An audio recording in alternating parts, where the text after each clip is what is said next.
శ్రీ గణేశాయ నమః. శ్రీ గురు దత్తాత్రేయ. ఈ వీడియోలో మనం ఈ రోజున జూలై మాసంలో మకర రాశి వారికి ఎలా ఉందో తెలుసుకుందామా. మకర రాశి ఉత్తరాషాఢ 2, 3, 4 పాదాలు, శ్రవణం 1, 2, 3, 4 పాదాలు, ధనిష్ట 1, 2 పాదాలు మకరంలోకి వస్తాయండి. ఈ రాశిలో ఉన్న స్త్రీలకు పురుషులకు ఈ మాసంలో గ్రహ సంచారం బాగుంది.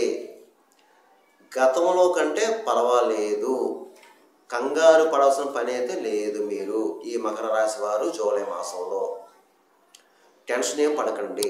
గతంలో కాస్త ఇబ్బంది పడ్డారు, కానీ ఇప్పుడు పర్వాలేదు. అయితే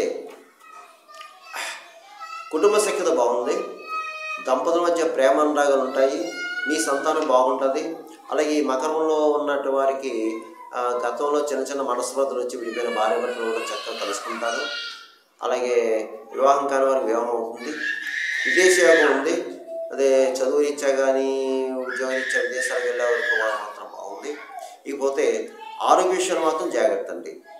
ఆరోగ్య విషయంలో జాగ్రత్త, పెట్టుబడి విషయంలో జాగ్రత్త, అనవసరంగా ఏది పెట్టుబడి పెట్టవద్దు.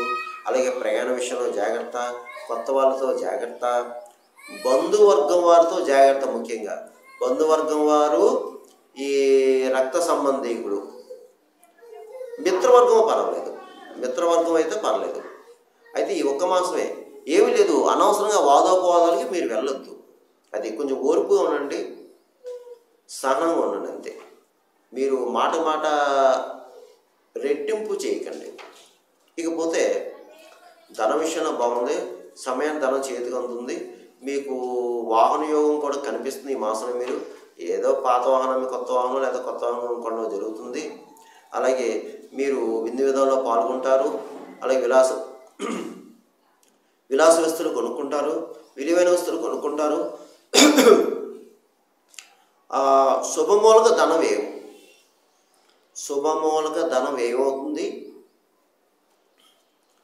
అలాగే మిత్రులు, పాత మిత్రులు కలుసుకుంటారు, వారితో సంభాషణ చాలా ఆహ్లాదకరంగా ఉంటారు. అలాగే సంఘంలో పరపతి పెరుగుతుంది, గౌరవ మర్యాద పొందుతారు. పెద్ద పెద్ద వాళ్ళని కలుసుకుంటారు ఈ మాసం. మీరు పెద్ద పెద్ద రాజకీయ నాయకులు కలుసుకుంటారు, మీ పనులు చేయించుకుంటారు. అలాగే మీ వృత్తిపరంగా బాగుంది, ఎవరు ఏ వృత్తిలో ఉన్నా ఆ వృత్తిలో రాణింపు ఉంటుంది, మీ స్కిల్ బయటపడుతుంది, మిమ్మల్ని గౌరవిస్తారు, గౌరవ పురస్కారాలు లభిస్తాయి మీకు. అలాగే దూర ప్రాంతాలకు వెళ్తారు, కానీ ప్రయాణం చేసేటప్పుడు మాత్రం జాగ్రత్త. అలాగే తీర్థయాత్రలు చేస్తారు, దైవ కార్యాల్లో పాల్గొంటారు. ఈ దైవ సంబంధించిన కార్యాలు అంటే దేవాలయాలకు సంబంధించినవి చూసారా, ఎక్కడైనా ఈ దేవాలయాల వర్కులు జరుగుతుంటాయి.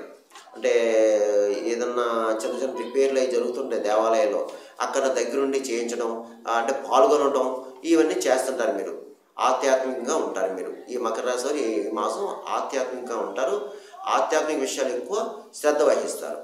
ఇకపోతే ఈ రాశిలో రియల్ ఎస్టేట్ వరకు బాగుంది, అలాగే స్పెక్యులేషన్ లాభిస్తుంది, మోటార్ ఫీల్డ్ వరకు బాగుంది, అలాగే ప్రైవేట్ కాంట్రాక్ట్స్ బాగుంది, మంచి మంచి కాంట్రాక్ట్లు వస్తాయి మీకు. అలాగే ప్రముఖ సినిమా టీవీ రంగం వరకు కూడా బాగుందని మీకు మంచి మంచి అవకాశాలు వస్తాయి. రాజకీయ నాయకులు కూడా బాగుంది. మొన్నే చక్కగా మంచి ఈ మకర రాశి వారు కొంతమంది పదవులు చేపట్టారు, బాధ్యతలు చేపట్టారు. అలాగే మీరు ప్రజల్లో మంచి గుర్తింపు తెచ్చుకుంటారు, మంచి మంచి కార్యక్రమాలు నిర్వర్తిస్తారు, చాలా మంచి కార్యక్రమాలు చేస్తారు మీరు రాజకీయ నాయకులు. కాకపోతే ఏంటంటే ధనం మంచినీళ్ళ ఖర్చు అవుతుంది మీకు. అలాగే కొంతమంది మీకు తెలియని శత్రువులు తప్పనిసరిగా ఉంటారు. మీరు తస్మాత్ జాగ్రత్త, మీకు నరఘోష నరపేయడం ఉంటుంది, అది మాత్రం జాగ్రత్త. ఇకపోతే అన్ని రకాల వ్యాపారస్తులకు బాగుంది, కొత్తగా కూడా వ్యాపారం పెట్టుకోవచ్చు. జాయింట్ వ్యాపారస్తులకు బాగుంది, మంచి లాభాలు వస్తాయి. అలాగే వృత్తి ఈ ప్రభుత్వ పరంగా ప్రైవేట్ పరంగా ఉన్న ఉద్యోగస్తులకి బాగుంది, ప్రమోషన్స్తో ఉన్న బదిలీ రావచ్చు, స్థల మార్పు కనిపిస్తుంది, ఉద్యోగస్తులకి స్థల మార్పు కనిపిస్తుంది, జీవనం బాగుంది. అలాగే ప్రమోషన్స్ కూడా వస్తాయి, కంగారు పడాల్సిన పని అయితే లేదు మీరు. ఇక విద్యార్థులు చక్కగా చదువుకుంటారు, ఏ విధమైన చెడు తిరుగులు తిరగకండి, వ్యాపకాలు పెట్టుకోవద్దు, చదువు మీద శ్రద్ధగా చదవండి, శ్రద్ధగా చదవండి. అలాగే ముఖ్యంగా ఈ మకర రాశి వారమ్మ ఈ విదేశాల్లో చాలామంది జాబులు పోగొట్టుకున్నారు. ఈ మకర రాశి వారు విదేశాల్లో జాబులు పోగొట్టుకున్నారు. మీరు టెన్షన్ పడకుండా ప్రయత్నాలు చేయండి. తప్పకుండా మీకు విదేశాల్లో ఉన్న వారికి జాబ్ వస్తుంది. ప్రయత్నం గట్టిగా చేయండి.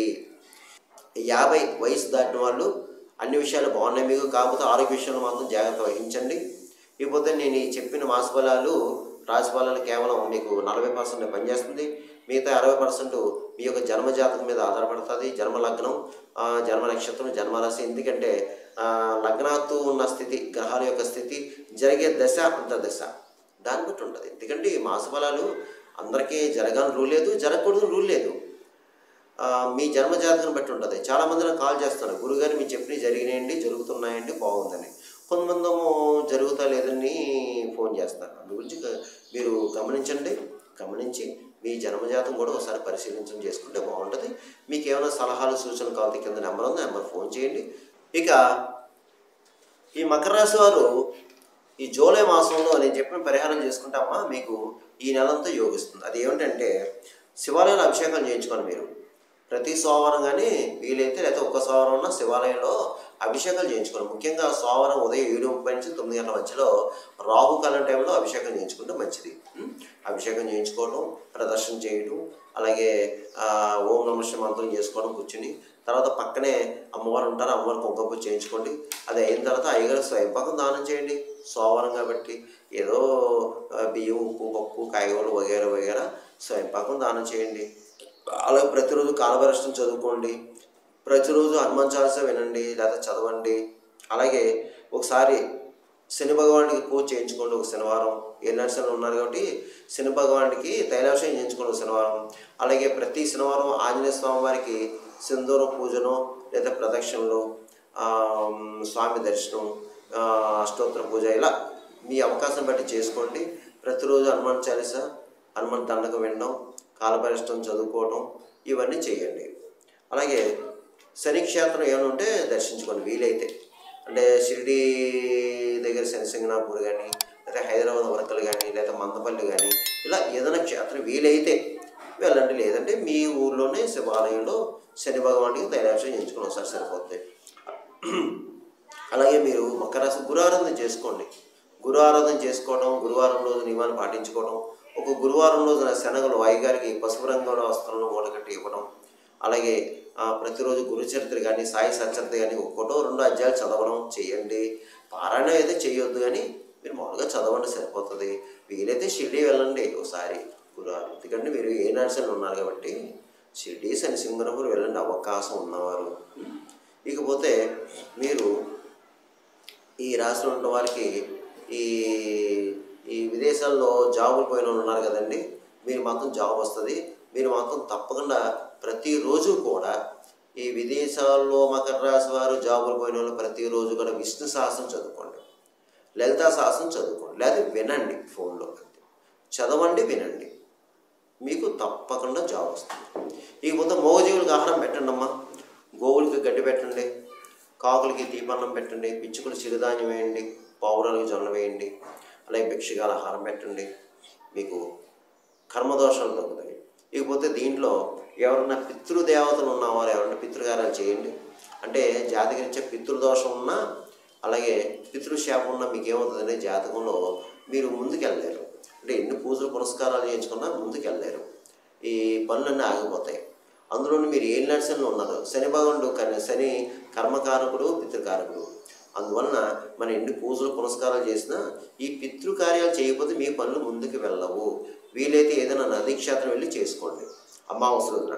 లేదంటే మీ ఊళ్ళోనే మీ శివాలయంలో అయ్యగారికి స్వయంపాకం ఇవ్వండి పితృదేవతల పేరు చెప్పి. అలాగే అమావాస్యకి పితృదేవతల పేరు చెప్పి అన్నదానం చేయండి. అప్పుడు పితృదేవతల ఆశీస్సు మీ మీద ఉంటుంది. అందువల్ల మీరేం కంగారు పడవద్దు. మకర రాశి వారు నేను చెప్పిన పరిహారం చేసుకుని మీకు అంతా మంచి జరుగుతుంది, మేలు జరుగుతుంది. సర్వేజన సుఖం భవతు, శుభం భవతు, స్వస్తి.